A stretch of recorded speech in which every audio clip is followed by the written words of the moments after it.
Assalamualaikum warahmatullahi wabarakatuh.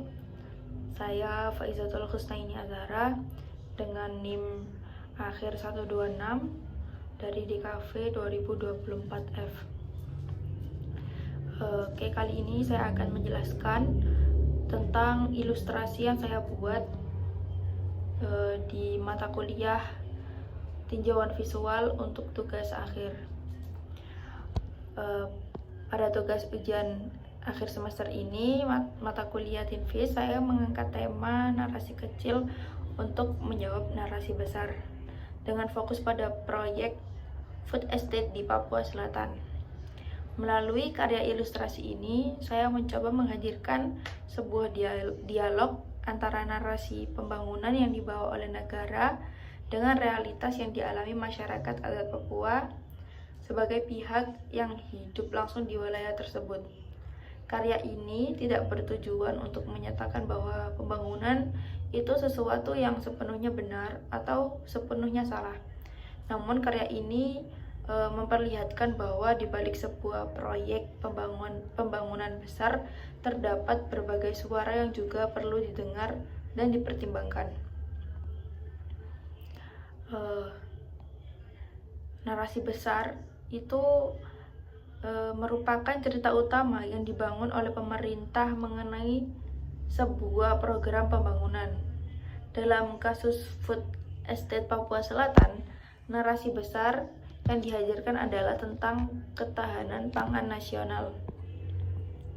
Pemerintah memandang program ini sebagai langkah strategis untuk menciptakan kemandirian pangan Indonesia, mengurangi ketergantungan impor, membuka lapangan pekerjaan, membangun infrastruktur, serta mendorong pertumbuhan ekonomi daerah. Dalam sudut pandang ini, Papua Selatan dilihat sebagai wilayah memiliki potensi lahan yang cukup luas, sehingga dapat dikembangkan menjadi lumbung pangan baru bagi Indonesia. Narasi tersebut kemudian menghadirkan gambaran tentang masa depan yang produktif, modern dan terencana. Oke, pada ilustrasi yang saya buat ini, narasi besar ini saya representasikan melalui bagian atas karya. Terlihat sebuah figur besar yang mengenakan jas formal dan memegang blueprint pembangunan. Blueprint tersebut berisi peta-peta lahan pertanian yang tersusun rapi, alat berat, saluran irigasi bangunan, serta infrastruktur pendukung lainnya. Elemen-elemen tersebut menggambarkan bagaimana pembangunan sering dipandang melalui angka, peta, dan perencanaan berskala besar. Lalu, untuk narasi kecil berbeda dengan narasi besar. Narasi kecil merupakan suatu suara yang muncul dari masyarakat yang mengalami dampak pembangunan secara langsung. Dalam konteks Papua Selatan, masyarakat adat tidak hanya melihat wilayah tersebut sebagai lahan yang bisa dikembangkan.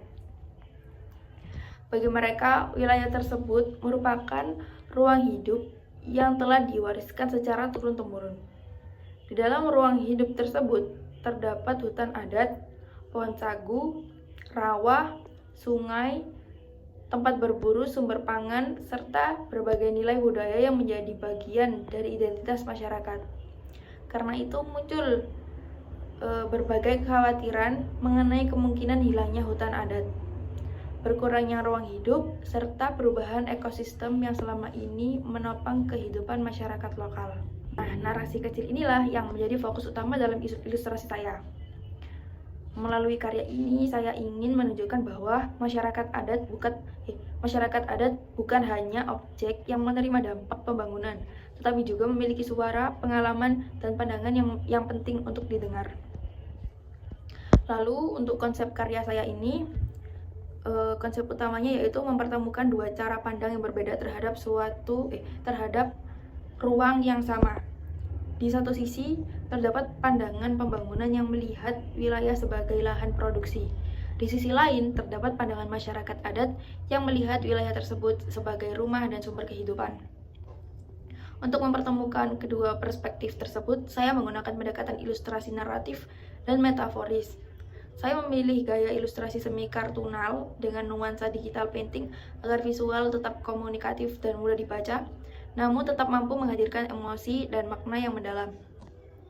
Lalu untuk analisis visual bagian atas, pada bagian atas karya terdapat figur besar yang memegang blueprint pembangunan. Figur ini tidak saya hadirkan sebagai individu tertentu, melainkan sebagai simbol dari kekuatan perencanaan dan kebijakan pembangunan.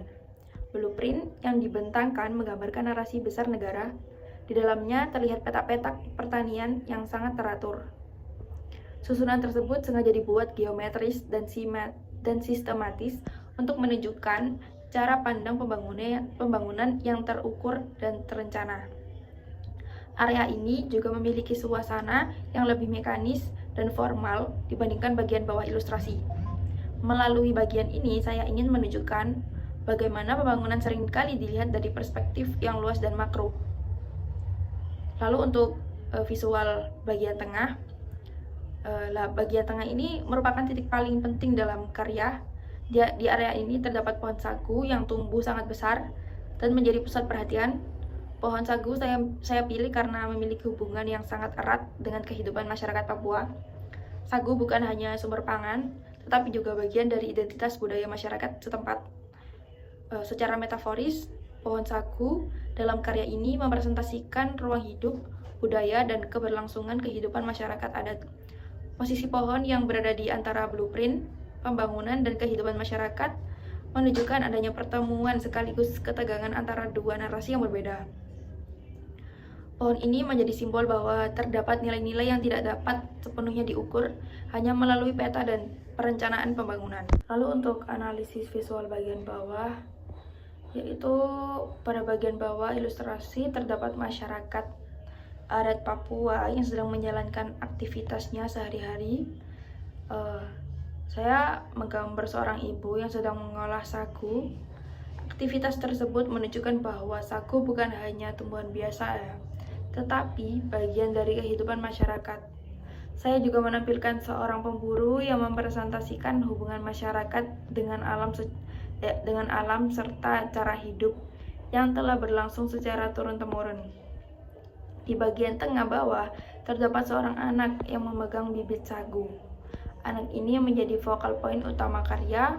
Saya menempatkan anak tersebut di tengah karena menjadikan simbol masa depan. Bibit sagu yang dipegangnya merepresentasikan harapan, keberlanjutan budaya, dan upaya menjaga identitas untuk generasi berikutnya. Selain itu, saya menampilkan sungai, vegetasi, satwa, dan lingkungan sekitar. Elemen-elemen ini menunjukkan bahwa yang dipertaruhkan bukan hanya pohon atau lahan, tetapi sebuah ekosistem yang menjadi bagian dari kehidupan masyarakat. Untuk metaforanya, karya ini menggunakan beberapa metafora visual. Metafora utama terdapat pada pohon sagu yang menjadi simbol kehidupan masyarakat adat Papua. Selain itu, bibit sagu yang dipegang anak Papua menjadi metafora bagi masa depan dan keberlanjutan budaya. Blueprint pembangunan menjadi metafora dari narasi besar yang dibangun oleh negara.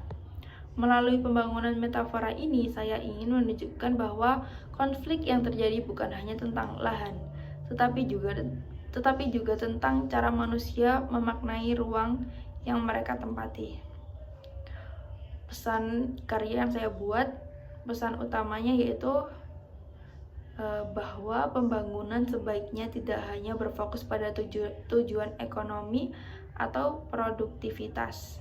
Pembangunan juga perlu mempertimbangkan manusia, budaya, lingkungan, dan ruang hidup yang telah ada sebelumnya. Melalui ilustrasi ini,